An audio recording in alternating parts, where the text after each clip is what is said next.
Olá pessoal, sou o Sensei Rafael Rocha, estamos aqui com a segunda edição do Café Marcial e hoje estou aqui do lado do meu amigo Kaique Alencar. Kaique, um prazer. Gostaria que antes de você iniciar, a gente vai começar com a nossa primeira pergunta. Quem é Kaique Alencar? Como você se define? Kaique Alencar é um jovem sonhador, né, de Juazeiro do Norte, aqui no interior do Ceará. Teve uma infância através do esporte, né? Eu nunca gostei muito de estudar, sempre ir para a escola para buscar jogar futebol e sempre gostei muito do esporte. E hoje eu sou um filho de Deus, né? Kaique Alencar, um filho de Deus, um cara de família, um cara que tem uma autoconfiança através da luta e um cara muito sonhador. E já entrando basicamente na outra pergunta, que seria onde o Kaique Alencar nasceu. Você já comentou um pouco aí de Juazeiro, mas fala um pouquinho aí da cidade onde você nasceu, o pessoal aí saber um pouco mais.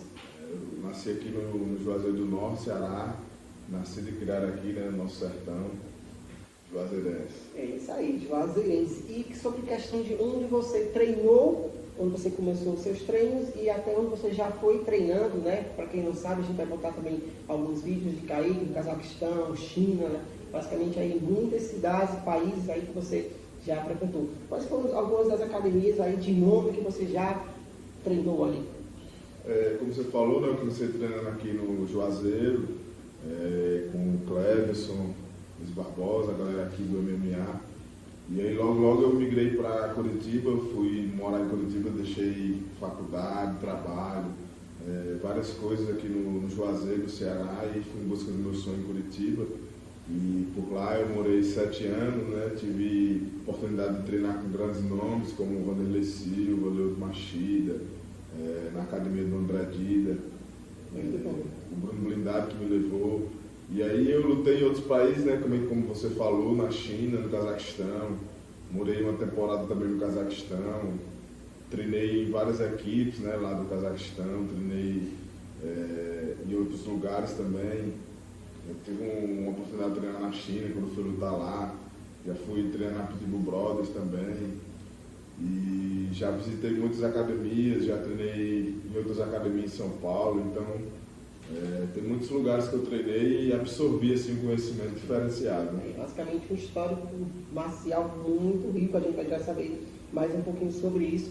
E uma outra pergunta também que é interessante seria a categoria que você luta atualmente e a que você iniciou. Teve alguma migração da categoria que você começou lutando para a que você luta atualmente? Sim, eu comecei lutando na categoria peso mosca, né, flyweight, que é a categoria de 57 quilos. E aí eu estava perdendo muito peso, estava me desgastando muito para bater esse peso nas últimas lutas. E é uma categoria que eu me sentia muito bem pela questão do tamanho, do peso dos meus adversários. Só que aí, como eu fui ficando mais velho, fui aumentando a massa muscular, fui ficando mais malhado. Isso aí. E aí atualmente eu luto na categoria de 61 quilos, que é o peso galo, né, bantamweight. E aí eu me sinto muito bem nessa categoria, mas eu estou aí com planos também de voltar a lutar de 57 e ficar lutando também, né, nas duas categorias. Muito bom. Uma pergunta também que é muito interessante é o apelido, tá?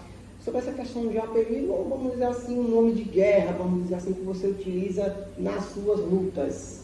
Você até que estava comentando aqui isso em off, que ele está pensando em mudar o nome, mas ele vai explicar aí para vocês o porquê. Vamos lá, cara. Meu apelido nas artes marciais é mais como Chuck, boneco assassino, porque como eu morei lá em Curitiba, eu treinava geralmente com os caras mais pesados, caras mais altos, e eu ia pra cima mesmo e às vezes tomava um corte, eu me cortava muito e continuava treinando e esse cara vai ficar igual o Chuck, sabe? Legal, Bom pra cara, né? exatamente. E como eu era pequeno, né, conciliou esse apelido Chuck. Só que aí eu tô numa nova fase da minha vida e tava querendo mudar o apelido pra Braço de Maracujá. Braço de maracujá, mas da onde surgiu essa nova ideia? Mas por que Braço de Maracujá? Porque, ó, é sequinho, murchinho, mas quando bate, dá uma sonolência. Essa foi boa, né? E aí Muito tem legal. eu vejo muito no MMA hoje em dia, os caras estão muito querendo aparecer, muito estressados, muito querendo mostrar algo assim, e aquele nervosismo, aquela coisa, querendo brigar antes da luta. E aí eu tenho um antídoto para acalmar esse lutador. É isso aí, né? Muito interessante aí, esse novo passando aí de choco para braço de maracujá, vai ser realmente aí, vamos esperar aí para ver as cenas dos próximos capítulos, não é isso? Outra pergunta também que é interessante, Kaique, que é a questão do seu Sherdog atualmente, como é que está aí, contando aí com o pessoal atualmente. E outra coisa, os seus métodos de vitória, quais são os seus métodos atualmente? Mais finalização, nocaute, como é que estão? Meu Sherdog hoje em dia, Sherdog, para quem não sabe, né, eu registro todos os lutadores do mundo, que registram as lutas, né, os países ou o lugar onde eles lutaram. E aí eu tenho 11 vitórias, 5 derrotas, e tenho mais vitórias por nocautes, tenho 5 nocautes e 2 finalizações. E aí a maioria dos resultados que eu tive foi por nocaute mesmo, no começo da carreira. Eu nocauteei as minhas 4 primeiras lutas, eu venci por nocaute. E as últimas lutas aqui que eu consegui finalizar. E questão de adversários, quais foram os adversários que você achou que foi mais difícil e uns que você achava que poderia ser mais difícil, mas que acabou se tornando um pouco mais fácil durante aí a luta em si, que você lembra? Os adversários mais difíceis foram alguns caras que eu lutei que estão no UFC, um cara do Uzbequistão, Asman Temirov, o nome dele, que ele era muito rápido, não conseguia achar ele no octógono. E o primeiro golpe que ele me acertou, eu senti, ele conseguiu me nocautear. Infelizmente não foi um dia feliz no trabalho, mas foi uma velocidade incrível, que ele era menor do que eu, pequeno, mas era um cara muito rápido e explosivo, né? Tanto é que hoje no UFC ele tem 2 vitórias e ganhou 2 bônus da noite, nocauteou algumas dessas lutas. Então foi um cara muito difícil. E um cara fácil foi que quando eu fui lutar contra um cara no 61 kg, eu achei que a luta ia ser fácil, não me preparei bem, não me alimentei bem, e aí na luta eu acabei cansando, e a luta se tornou muito difícil porque não estava preparado, e essa luta que era para ter sido fácil, era para eu ter nocauteado, mas acabei ganhando por decisão porque eu cansei demais. Muito legal. E sobre a questão de eventos internacionais que você falou, né, que já lutou no Cazaquistão, entre outros países, China, até no M1, tem até uma questão que você foi uma das lutas, as melhores lutas no M1 Global. Conta aí um pouquinho sobre essa questão do M1, como foi sua experiência lá? O M1 Global foi a melhor fase assim, da minha vida profissional, um melhor evento que eu já lutei até agora. E eu fiz 3 lutas no M1 Global e as 3 lutas foram a melhor luta da noite, ganhei o bônus da noite, né? E teve várias lutas que tinham figuras muito grandes no MMA, como Makhachev, Khabib, Nurmagomedov. E eu vi esses caras assim, torcendo lá, no tempo ele não era tão conhecido. E eu consegui vencer 2 lutas e perdi uma. Mas foram grandes lutas onde o público aplaudiu de pé e fiquei bastante conhecido. Foi uma guerra, né? Vamos dizer assim, guerra, né? E uma questão que você falou mais sobre nocautes do que finalização, então a gente já começa a ver um pouco mais do seu estilo, vamos dizer, um estilo mais trocador. Seria basicamente isso.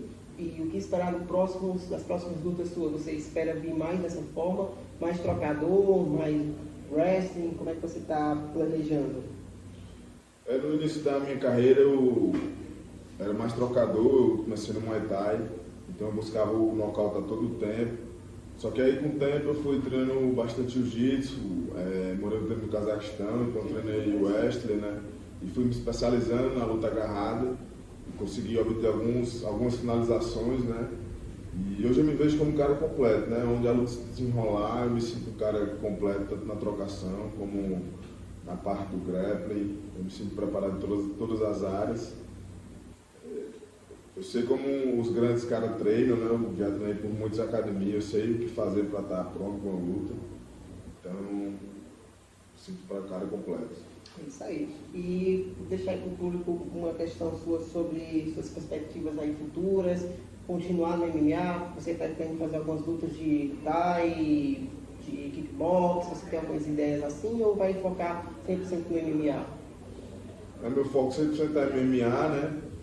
Mas sempre busco lutar, kickbox, boxe, jiu-jitsu, no-gi, wrestling se aparecer também, lutar tudo para se preparar, né? Estar sempre, é como se fosse um amistoso antes do jogo ali, que é o MMA.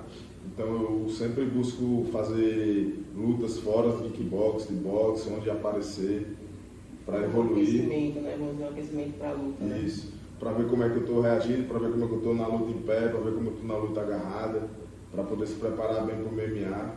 E esse agora é meu foco, voltar a fazer lutas de MMA, ou de boxe, de no-gi, de jiu-jitsu, para depois voltar a lutar MMA e continuar se preparando, continuar lutando aí para voltar ao caminho da vitória e assinar com um grande evento e fazer história. E mais importante ainda, levar o nome da cidade, do estado e também do nosso país aí mundo lá fora, onde você aí vem representando muito bem, como você já falou, né, em vários países, lutando. Sua última luta agora também foi fora, foi no Peru. Foi no Peru, não é isso? E vamos aguardar aí as cenas aí dos próximos capítulos, como a gente falou, para que você possa vir bem, treinando, recuperando também.